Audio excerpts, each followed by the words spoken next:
Assalamualaikum warahmatullahi wabarakatuh. Alhamdulillah wassalatu wassalamu ala rasulillah Nabiyyina Muhammadin wa ala alihi wa sahbihi wa man sara binahjihi ila yaumidin. Alhamdulillah, kita kembali untuk bisa melanjutkan pelajaran kaidah bahasa Arab, dan kita masuk pada pembagian kata yang kedua, yaitu berupa fi'il. Pada kitab mukhtaratnya pada halaman yang keempat masih pada pembahasan pembagian kata dalam bahasa Arab, yang mana sebelumnya kata dalam bahasa Arab terbagi menjadi 3 bagian. Yang pertama adalah isim, yang kedua fi'il, yang ketiga huruf. Adapun isim, kita telah menyelesaikan pembahasan itu dan juga tanda-tanda daripada isim. Kemudian yang akan kita pelajari sekarang adalah bagian yang kedua dari isim. Bagian kedua dari kata dalam bahasa Arab adalah fi'il. Apa itu fi'il? Fi'il adalah kata kerja yang menunjukkan waktu tertentu. Kata kerja menunjukkan waktu tertentu. Itulah fi'il. Bahwasannya sebuah perbuatan, kejadian perbuatan ini adalah menunjukkan waktu tertentu. Itulah fi'il. Oleh karenanya, pada masalah ini fi'il ada 3 macam. Yang pertama adalah fi'il madhi, yang kedua fi'il mudhari', dan yang ketiga fi'il amr. Apa itu fi'il madhi? Fi'il madhi adalah kata kerja menunjukkan waktu telah lampau. Perbuatannya, kejadiannya telah berlalu. Seperti contoh, alima artinya telah mengetahui. Nasara artinya telah menolong. Sami'a telah mendengar. Kataba telah menulis, dan jalasa artinya telah duduk. Ketika kita membuat satu kalimat dari fi'il madhi, maka arti dari kalimat itu ketika ada fi'il madhinya menunjukkan waktu telah lampau. Perbuatan yang dilakukan oleh si pelaku menunjukkan waktu telah berlalu. Misal, ketika ada suatu kalimat, akala aliyun khubzan. Akala aliyun khubzan. Maka akala disebut fi'il madhi. Kenapa? Karena akala di sini adalah sebuah kata kerja menunjukkan waktu telah lampau. Maka arti dari kalimat akala aliyun khubzan mempunyai makna Ali telah makan roti. Kejadian yang dilakukan oleh pelaku, yaitu makan, telah berlalu. Contoh yang lain, misalnya ada sebuah kalimat fahima at-tullabu darsan. Fahima at-tullabu darsan. Murid-murid itu telah memahami pelajaran. Ketika dalam arti sebuah fi'il ada kata telah, berarti terdapat di dalamnya fi'il madhi. Contoh yang lain misalnya, dhahaba abi ila Surabaya, atau dhahaba abi ila Surabaya. Bapakku telah pergi ke Surabaya.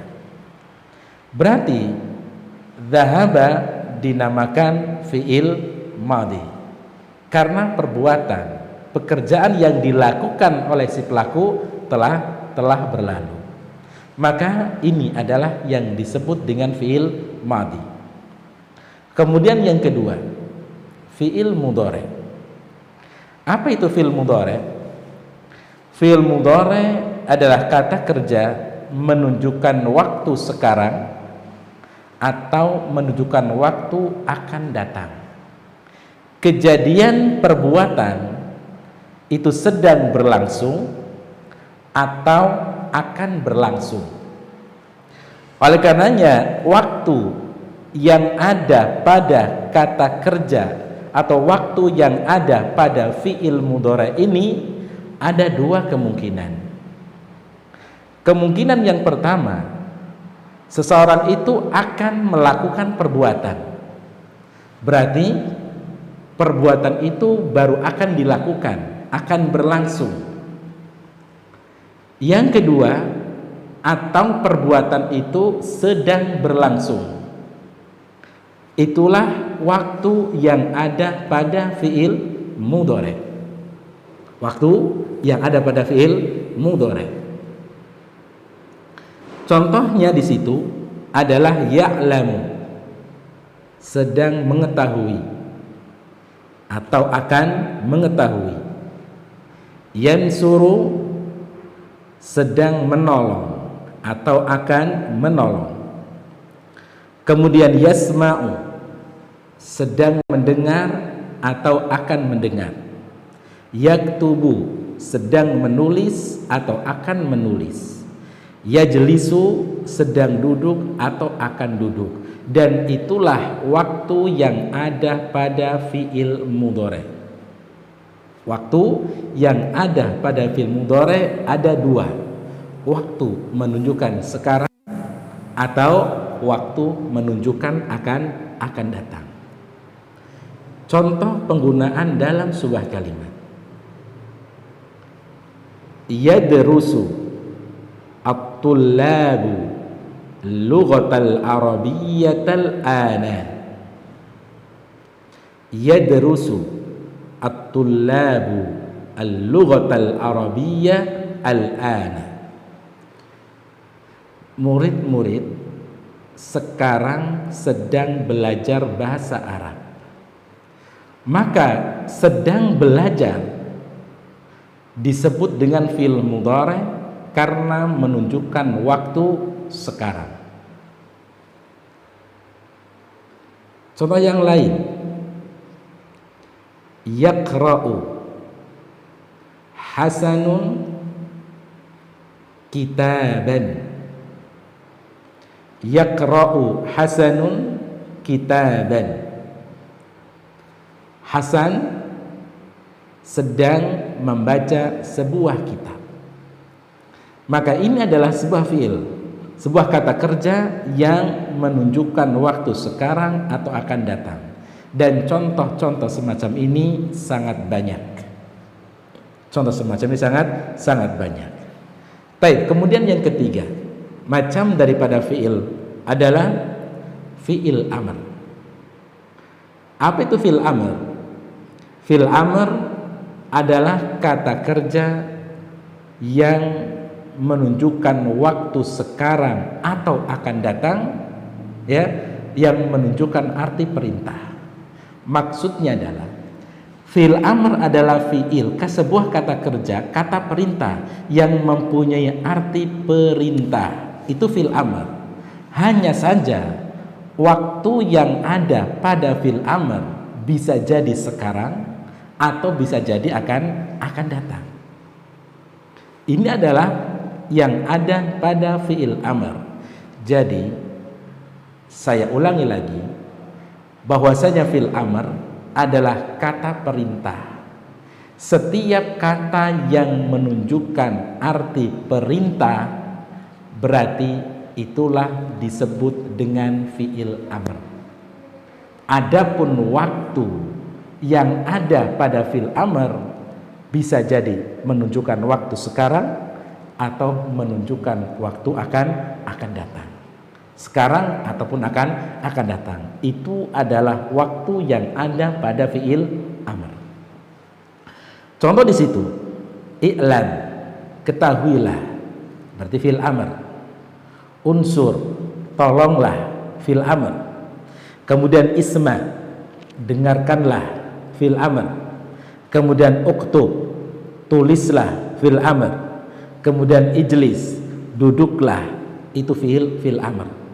Maka dari sini kita bisa mengetahui bahwasanya kata kerja fiil adalah sebuah kata kerja menunjukkan waktu tertentu. Adakah kalau waktunya adalah waktu telah lampau, berarti disebut dengan fiil madhi. Kalau waktunya menunjukkan sekarang atau akan datang, berarti itu fiil mudhari'. Kalau waktunya adalah kalau menunjukkan makna perintah, arti perintah, berarti itulah yang disebut dengan fiil amr. Dan ini adalah pembagian kata yang kedua dari bahasa Arab. Tentunya masing-masing untuk sebuah fiil mereka mempunyai tanda-tanda tersendiri, namun akan datang pembahasan tanda-tanda untuk sebuah fiil.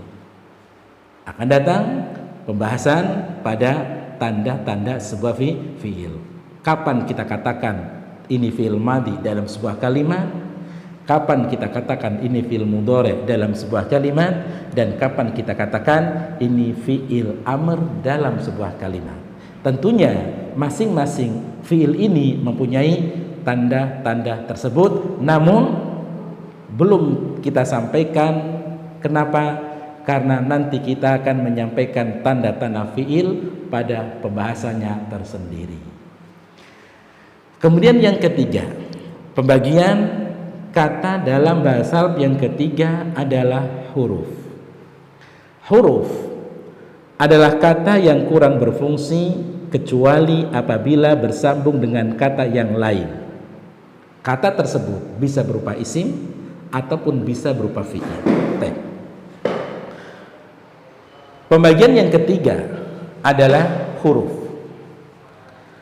Huruf di sini adalah huruf yang mempunyai arti, huruf yang mempunyai makna, bukan huruf hijaiyah, bukan huruf hijaiyah, bukan huruf jim misalnya, bukan huruf kha misalnya, bukan huruf alif misalnya, bukan itu. Kenapa? Karena huruf dalam bahasa Arab itu ada dua. Yang pertama adalah huruf yang mempunyai arti. Yang kedua adalah huruf yang tidak mempunyai arti. Adapun huruf yang tidak mempunyai arti, huruf yang tidak mempunyai makna, atau huruf yang tidak bermakna dalam bahasa Arab, dia adalah huruf hijaiyah. Contoh, alif,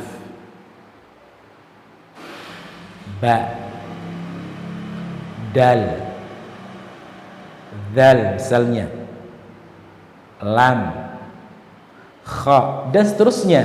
Maka huruf-huruf ini adalah huruf yang tidak mempunyai makna, huruf yang tidak punya arti. Kemudian yang kedua adalah huruf yang mempunyai makna, huruf yang mempunyai arti. Dan huruf yang mempunyai arti di sini adalah huruf yang kurang berfungsi maknanya, kurang sempurna maknanya apabila dia bersama isim atau bersama fiil. Huruf ini ketika berdiri sendiri, tidak ada kata yang setelahnya, huruf tersebut kurang berfungsi, tapi dia punya arti. Nah, huruf-huruf yang pada pembagian kata dalam bahasa Arab adalah huruf yang mempunyai makna, huruf yang mempunyai arti, tapi makna fungsi kurang sempurna kecuali apabila setelahnya ada kata yang lain.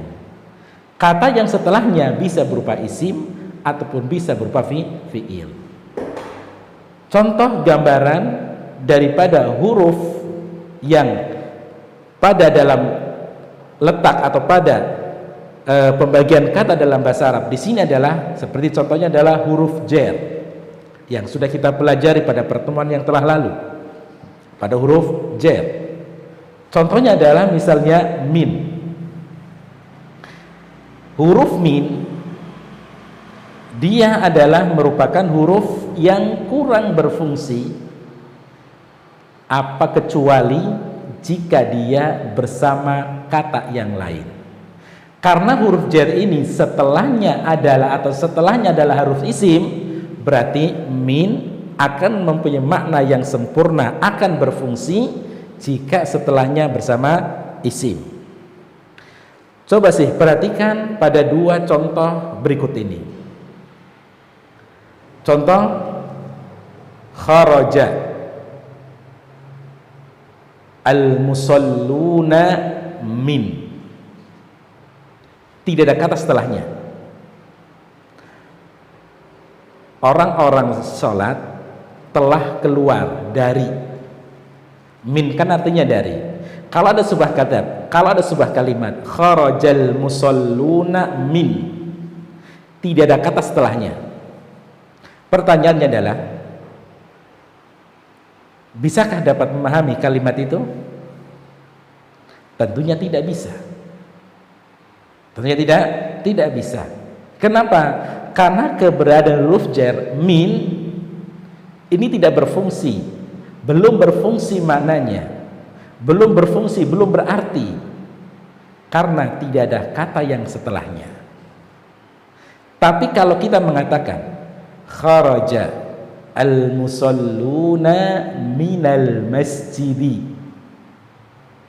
kharajal musalluna minal masjidi, setelah ada kata al-masjidi, setelah huruf min, maka huruf min berfungsi maknanya. Contoh lagi misalnya hal adalah huruf, dia merupakan huruf istifham, huruf yang digunakan untuk bertanya. Hal ini bisa setelahnya isim dan bisa setelahnya fiil.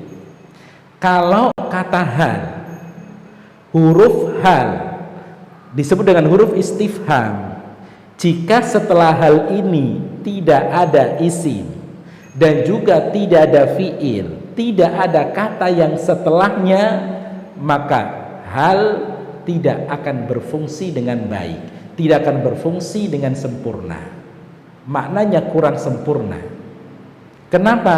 Karena hal adalah huruf yang mana dia akan berfungsi maknanya jika setelahnya bersama kata yang lain. Kata tersebut bisa berupa isim ataupun bisa berupa fiil. Contoh penggunaan dalam sebuah kalimat, hal al-masjidu nadhifun, hal al-masjidu nadhifun. Setelah hal ada apa? Ada isim, yaitu kata al-masjidu. Maka hal di sini akan sempurna maknanya karena setelahnya ada kata yang lain, yaitu berupa isim. Apakah masjid itu bersih? Atau setelah hal ini berupa fiil. Contoh, hal dhahabal waladu ilal madrasati sabahan, hal dhahabal waladu ilal madrasati sabahan, apakah anak itu pergi ke sekolah di pagi hari? Setelah hal di situ ada dhahaba merupakan fiil, maka hal ini huruf yang sekarang mempunyai makna yang bisa berfungsi karena setelahnya ada kata yang lain berupa fiil. Intinya adalah bahwasanya huruf dalam bahasa Arab adalah huruf adalah sebuah kata yang kurang berfungsi melainkan apabila dia bersama isim ataupun bersama fi'il. Nanti tergantung dari jenis hurufnya. Tergantung jenis dari hurufnya. Kenapa? Karena nanti ada huruf-huruf yang khusus setelahnya isim. Ada huruf yang khusus setelahnya harus fi'il. Dan ada huruf yang setelahnya bisa berupa isim dan bisa berupa fi'il. Tergantung dari jenis hurufnya.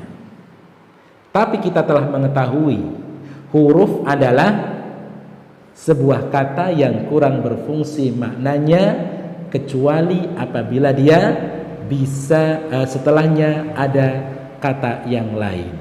Contoh-contoh yang ada dalam kitab: hal, dia huruf istifham, artinya apakah.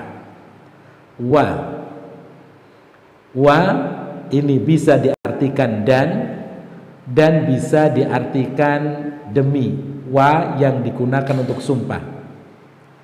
Yang ketiga, summa artinya kemudian. Inna artinya sesungguhnya. Atau qad sungguh, saufa kelak. Dan huruf-huruf yang semisal ini adalah huruf yang akan berfungsi maknanya, dapat dimengerti maknanya apabila setelahnya bisa berupa isim dan bisa berupa fi'il. Bisa berupa isim atau bisa berupa fi'il. Hal, contoh tadi, setelahnya bisa berupa isim dan bisa berupa fi'il.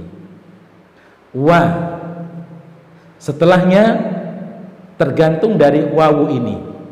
Wa ini kalau dia adalah huruf qasam, huruf yang punya arti sumpah, maka setelahnya harus isim. Misal wallahi, demi Allah. Kalau wawu ini adalah wawu yang nanti akan kita pelajari pada huruf ataf misalnya, maka dia adalah setelahnya bisa berupa isim dan bisa berupa fi'il. Misalnya adalah qara'a aliyun wa hasanun al-qur'ana. Baik. Kemudian thumma, setelahnya bisa berupa isim dan juga bisa berupa fi'il. Inna, setelahnya harus isim. Setelahnya bisa isim ataupun fi'il. Qad, setelahnya harus fi'il. Saufa, setelahnya harus fi'il. Dan ini adalah pembahasan daripada huruf. Kemudian kita berlanjut pada pembahasan yang berikutnya adalah pada halaman yang ke-6. Al-faslul awal al-ismu bin nadhari ila bunyatihi. Pasal yang pertama atau pasal yang pertama adalah pada pembahasan al-ismu bin nadhar ila bunyatihi. Taib, setelah kita masuk pada pembahasan, setelah kita mengetahui kata dalam bahasa Arab ada 3, yang pertama adalah isim, yang kedua fi'il, dan yang ketiga huruf. Sekarang kita akan merinci, akan melihat, akan meninjau isim dari beberapa segi. Oleh karenanya pada pembahasan yang berikutnya adalah pembahasan isim ditinjau dari bunyatuhunya. Dan kita pada pelajaran ini, pada bab ini, pada bagian yang pertama ini akan mengupas tentang masalah isim semuanya ditinjau dari beberapa segi. Salah satunya akan kita pelajari adalah isim ditinjau dari bunyatuhunya pada pasal yang pertama dari kitab Mukhtaratnya di halaman yang ke-6. Baik. Al-faslul awal, pasal yang pertama. Al-ismu bin nadhari ila bunyatihi. isim ditinjau dari bangunan akhirnya. Isim ditinjau dari bangunan huruf akhirnya ada 4. Yang pertama adalah isim maksur, yang kedua isim mangkus, yang ketiga isim mamdud, dan yang keempat adalah isim sahih. Ini adalah merupakan pembagian isim kalau ditinjau dari bunyatuhunya. Kita bahas yang pertama. Isim ditinjau dari bunyatuhunya, yang pertama adalah isim maksur. Isim maksur. Apa itu isim maksur? Isim maksur adalah isim yang berakhiran alif sebelumnya fathah.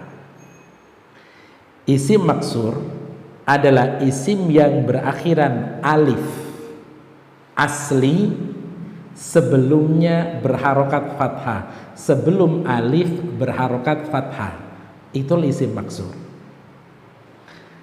Bahwasannya jika kita menemukan, menjumpai sebuah kalimat, sebuah kata dalam susunan kalimat ada isim yang berakhiran alif, kemudian sebelumnya fathah, maka dia disebut dengan isim maksur.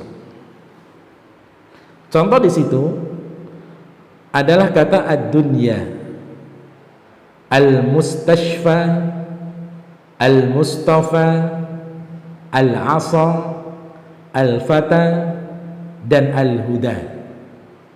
Ad-dunya artinya dunia, mustashfa artinya rumah sakit, al-mustafa orang-orang pilihan, al-asa artinya tongkat, al-fata artinya pemuda, al-huda artinya petunjuk.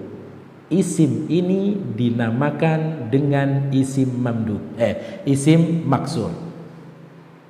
Isim ini dinamakan dengan isim maksur. Kenapa demikian? Kalau kita perhatikan dari susunan kalimatnya, dari kata isim tersebut, yang pertama ad-dunya berakhiran alif sebelum alif berharokat fathah. Al-fata berakhiran alif sebelumnya berharokat fathah. Apapun bentuk alifnya, apakah alif tersebut bentuknya alif layyinah ataukah alif mustaqimah? Biasanya yang sering kita kenal dengan alif bengkok ataupun alif yang mustaqimah, alif yang tegak. Apapun bentuk alifnya, apapun bentuk tulisan alif yang ada pada isim tersebut, jika isim tadi berakhiran alif sebelumnya berharokat fathah, maka isim tersebut dinamakan dengan isim maksur. Dengan satu catatan, alif yang ada pada isim tersebut adalah alif asli, bukan alif tambahan. Apakah ada alif tambahan pada isim? Ada. Ada alif tambahan yang ada pada sebuah isim.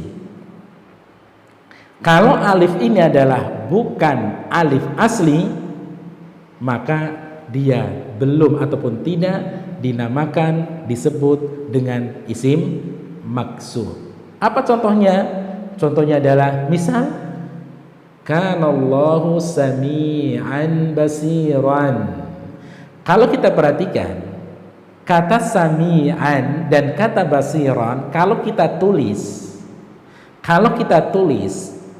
maka dia berakhiran alif, kemudian sebelumnya berharokat fathah, namun dia bukan isim maksur.